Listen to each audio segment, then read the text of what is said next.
আব্বা আম্মারে। এখন আব্বা এই ভুল ধরে, আম্মা এইটা বলে, এখন অনেক অসহ্য লাগে। তো যেদিন চলে যাবে ওই দিন বুঝতে পারবেন মাথার উপর থেকে ছাতাটা নাই হয়ে গেছে, বটবৃক্ষটা চলে গিয়েছে, আর উপদেশ দেওয়ার মতো কেউ নাই, কাছে আগলে রাখার মতো কেউ নাই। এজন্য আব্বা আম্মা থাকতে আমরা যেন আব্বা আম্মার কাছ থেকে দোয়া চাই। আব্বা আম্মার দোয়া কোনোদিন আল্লাহ তাআলা ফিরিয়ে দেয়। আমরা আব্বা আম্মারে রেখে দিয়ে অমুক দরবারে যাই, অমুক দরবারে যে দোয়া চাই।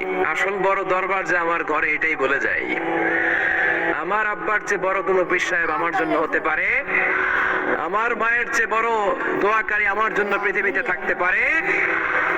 পৃথিবীর সবাই মিলে, সব আল্লাহর ওলিরা মিলে কোরআন খতম দিয়ে এখানে ফু দিল একটা গ্লাসের পানির ভিতরে। আপনার আম্মা কিংবা আব্বা শুধু বিসমিল্লাহ বলে আরেকটা গ্লাসের পানির মধ্যে ফু দিল, মায়ের দোয়াটা মুহূর্তেই কবুল করে নেবে কে?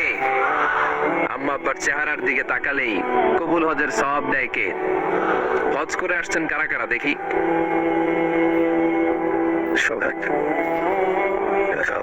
অনেক হাজি সাহেবান আছে, মাশাআল্লাহ, হাত নামান।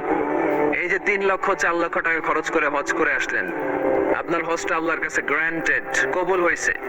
এরকম কবুল হয়েছে এই মর্মে হাত তুলতে পারবেন কে কে দেখি? হুজুর আমি নিশ্চিত আমারটা কবুল হয়েছে। নাই, কারণ কবুল করার মালিক কে? আমরা কামনা করি সব হাজি সাহেবানদের হজ কবুল হোক। আমি হজ করেছি 2018 সালে। আমরা কামনা করি আমাদের হজ উমরাগুলো কবুল হোক, কিন্তু হাত তুলে বলা যাবে হুজুর আমারটা কবুল হইছেই, বলা যাবে? হইতেও পারে, নাও হইতে পারে। হাজি সাহেব লেখার জন্য, আল হাজ লাগানোর জন্য অনেকে যায়, আছে না নাই? তাওয়াফুল ওয়াদা একটা তাওয়াফ আছে, বিদায়ী তাওয়াফ। কি তাওয়াফ? ওদের সব কাজ শেষে ফেরার আগে কাবা ঘরের সাথে দেখাটা, মোলাকাত করে আসতে হয়। আল্লাহর হাবিব বললেন সর্বশেষ দেখাটা যেন কাবা ঘরের সাথে হয়, 7টা তাওয়াফ যেন সে করে। তো এক লোক 6 তাওয়াফের পরে ফোন আসছে দেশে, তো মেয়েরে বলতেছে মা আর একটা তাওয়াফ বাকি আলহাজ হইতে, একটু পরে তুই ফোনটা দে, একটু পর দে, আলহাজ হইতে আর একটা তাওয়াফ বাকি। উনি গেছে কি হওয়ার জন্য? আলহাজ হওয়ার জন্য। নামের আগে আলহাজ লাগাবেন না। কেউ যদি আপনারে বলে হাজি সাহেব, বলুক, কিন্তু আমি হজ করছি একজনকে দেখানোর জন্য। তিনি কে? আল্লাহ। এজন্য ইখলাসটা বড় জরুরি। লোক দেখানো মনোভাব আমাদের সবকিছুকে ধ্বংস করে দেয়। তো যারা হজ করেছেন কেউ কিন্তু হাত তুলতে পারলেন না যে হুজুর আমি 100% কনফার্ম যে আমার হজটা কবুল হয়েছে। কিন্তু আল্লাহর হাবিব বলেন রহমতের নজরে তোমার আব্বা আম্মার চেহারার দিকে যদি একবার তাকাও, মুহূর্তেই একটা কবুল হজের সওয়াব তোমার আমল নামায় আল্লাহ দিয়ে দিবে। চিল্লায় পড়েন আল্লাহু আকবার। এজন্য আব্বা আম্মা থেকে দোয়া নেওয়ার দরকার আছে না নেই? দোয়া চাইবেন, দোয়া চাইবেন। মায়ের মর্যাদা অনেক বেশি, বাবার চেয়ে 3 গুণ বেশি, কমসে কম। কয় গুণ বেশি? মা মা মা, তারপর বাবা, 3 বার মা। কয়বার মা? 1 বার বাবা। তার মানে মাকে ইসলাম দিয়েছে স্বর্ণ পদক, দিয়েছে রৌপ্য পদক, দিয়েছে ব্রোঞ্জ পদক, আর বাবাকে দিয়েছে সান্ত্বনা পুরস্কার। আমরা এটা নিয়েই খুশি, ঠিক কিনা? তাহলে মাকে 3টা পুরস্কার, স্বর্ণ পদক মা, রৌপ্য পদক মা, ব্রোঞ্জ পদক মা, বাবারে দিছে কি? সান্ত্বনা পুরস্কার। এজন্য মায়ের মর্যাদা বেশি। লাউ কাতাআতা জিলদাক, চামড়া কেটে যদি মায়ের পায়ের জুতা বানিয়ে দাও। ছোটবেলায় যে মায়ের বুকের দুধ খেয়েছো, আল্লাহর হাবিব বললেন 1 ঢোক দুধের শোধ আদায় হবে না, ঠিক কিনা? অনুরূপ ভাবে মুসাফিরের দোয়া আল্লাহ ফিরিয়ে দেয় না। সফরে বেরোলেই দোয়া করবেন, পারবেন? মনে থাকবে? এখান থেকে ঢাকা যান না আপনারা? আনতা মুসাফির, এখান থেকে ঢাকা গেলে আপনি মুসাফির, দোয়া করা শুরু করে দিবেন। যদি জুলুমের শিকার হন, মাজলুম, ইত্তাকু দাওয়াতাল মাজলুম, আল্লাহর হাবিব সাল্লাল্লাহু আলাইহি ওয়াসাল্লাম বললেন মাজলুমের বদদোয়াকে ভয় করো, কারণ মাজলুমের বদদোয়া আর আল্লাহর আরশের মাঝখানে আল্লাহ কোনো পর্দা রাখে না। দোয়া করতে দেরি, এই দোয়া কবুল করে নেয় কে?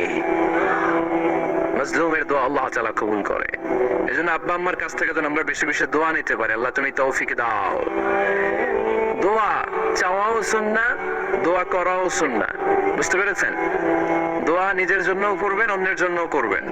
রাজি আছেন তো? অনেকে বলে হুজুর আমার দোয়া আমি করব, আমি আরেকজনের জন্য করব কেন? ওনারটা উনি করুক, আমারটা আমি করি, এরকম কথা আছে না নাই? না। অন্যের জন্য দোয়া করবেন, এতে লাভ আছে। আপনি যখন কারোর জন্য দোয়া করেন, ফেরেশতারা আল্লাহর কাছে দোয়া করতে থাকে, আল্লাহ যেই দোয়া সে তার ভাইয়ের জন্য করলো, আগে দোয়াটা তার নিজের জন্য কবুল করে দাও। মা মিন মুসলিম ইয়াদউ লিআখিহি আল-মুসলিম বিযাহরিল গায়ব ইল্লা ক্বালা আল-মালাক ওয়ালাকা বিমিসলিন।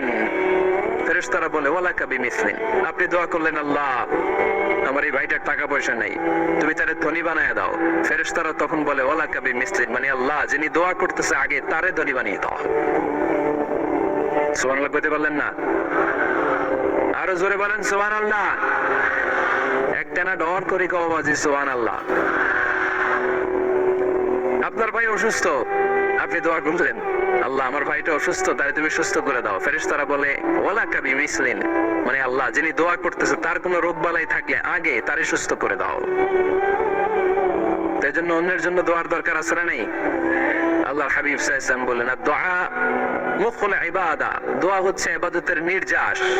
নামাজ পড়লেন, রোজা রাখলেন, যাকাত দিলেন, কিন্তু দোয়া করলেন না, আপনি মিস করলেন, ঠিক কি না? আরেক বর্ণনায় এসেছে আদ-দুআ হুয়াল ইবাদা, দোয়াটাই নাকি ইবাদত। দোয়া যে করতেছেন এটাই ইবাদত। আওয়াজ করে পড়তে হবে আল্লাহু আকবার। এজন্য প্রতিটা সালাতে যখন আমরা নামাজে দাঁড়াই, যখন মুসাল্লায় দাঁড়াই, আমরা যখন সূরাতুল ফাতিহা পড়ি, এর মধ্যে আল্লাহ একটা দোয়া শিখিয়েছেন, পড়েন ইহদিনাস সিরাতাল মুস্তাকিম। ইহদিনাস সিরাতাল মুস্তাকিম, ও আল্লাহ show us the right path, show us the correct path। আল্লাহ আমাদেরকে সহজ সরল সোজা পথ দেখান।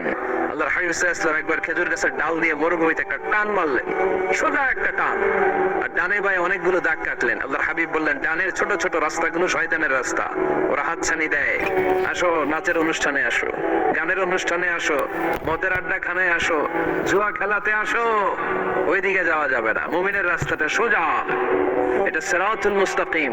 এই রাস্তায় যদি একবার উঠে যান, ডানে বায়ে কোনো মোড় নাই, খালি চলবে, খালি চলবে, ইউ টার্ন নাই, কোনো চৌমুহনী নাই। এই রাস্তা শুরু হয়েছে দুনিয়াতে, এই রাস্তার শেষ মাথা ঢুকে গিয়েছে জান্নাতে।